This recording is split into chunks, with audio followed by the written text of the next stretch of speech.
السلام علیکم ورحمۃ اللہ وبرکاتہ۔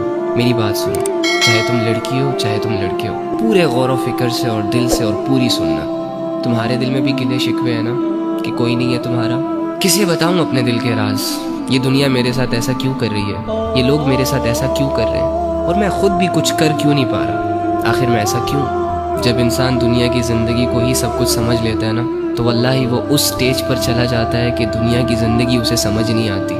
اینی ہاؤ، تو ایک کام کر، آج رات جب سب سو جائے نا تو چھپکے سے اٹھنا، کسی کو کانوں کان خبر نہیں ہونی چاہیے، اور سب سے الگ تھلگ ہو کر جانماز پکڑ، بچھا اور اس پر کھڑا ہو جا، ہاتھ باندھ، آنکھیں بند کر، امیجن کر کہ تیرا رب تیرے سامنے کھڑا ہے، وہ رب جس کا تو بندہ ہے، اور اسے اپنا سب کچھ مان، اور یہ تصور کر کہ آج میں اپنے رب کو اپنی حالت دکھانے آیا ہوں، آج میں اپنے رب سے اس دنیا کی شکایتیں کرنے آیا ہوں، آج میں اپنے رب سے دل کے راز بیان کرنے آیا ہوں۔ 2 رکعت نفل نماز پڑھ، اور نماز پڑھنے کے بعد جھولی پھیلا دے، ہاتھ اٹھا دے، بچھا دے خود کو، اور دل کی گہرائیوں سے پکار اپنے اس رب کو جو تیرے دل کے حال کو جانتا ہے، جو تب بھی تیرے ساتھ تھا جب دنیا تیرے ساتھ نہیں تھی، جو تب بھی تیرے ساتھ تھا جب دنیا تجھے جانتی نہیں تھی، اور جو آج بھی تیرے ساتھ ہے۔ وہ اکیلا کافی ہے تجھے سنبھالنے کے لیے۔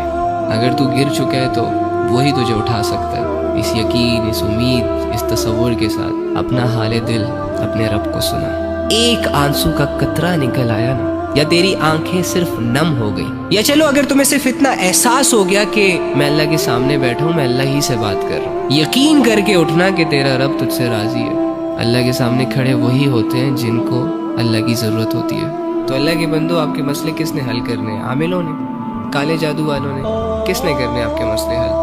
اللہ نے کرنے ہیں نا۔ تو اللہ کہاں ہے؟ ایکچولی میں آئی ڈونٹ نو وائی ہمارا یہ مائنڈ سیٹ بنا ہوا ہے کہ اللہ کچھ اسپیسیفک جگہوں میں پایا جاتا ہے، اور اللہ رب العزت کی جو مغفرت کے فیصلے ہوتے ہیں وہ نیک لوگوں کے لیے ہوتے ہیں، یا اللہ رب العزت جن لوگوں کی دعائیں قبول کرتا ہے وہ بہت نیک ہوتے ہیں، لمبے لمبے سجدے اور پاک صاف رہنے والے ہوتے ہیں۔ ہاں ٹھیک ہے، ان کا اپنا درجہ ہے، لیکن اس کا یہ مطلب بھی تو نہیں ہے نا کہ ایک عام انسان اللہ تک پہنچ نہ سکے، ایک عام انسان اپنے دل کی بات اللہ کو نہ کہہ سکے، اور اللہ رب العزت کو اپنی طرف متوجہ نہ کر سکے۔ وہ کہتے ہیں کہ کوئی کعبے سے خالی ہاتھ لوٹ آیا تو کوئی گھر بیٹھے خدا کو پا گیا۔ آپ کو نہیں لگتا کہ جو کمزور ہوتے ہیں، جو عام لوگ ہوتے ہیں، جو مظلوم اور فقیر قسم کے لوگ ہوتے ہیں، جو خالی ہاتھ ہوتے ہیں، معاشرے کو زیادہ تر ترس انہی لوگوں پر آتا ہے؟ تو اگر آپ اپنے آپ کو یہ مان بیٹھے ہیں کہ ہم گنہگار ہیں، ہم بدکار ہیں، تو دوسری جانب یہ بھی تو یقین کر سکتے ہیں نا کہ اللہ رب العزت آپ کی طرف زیادہ رجحان کرے گا۔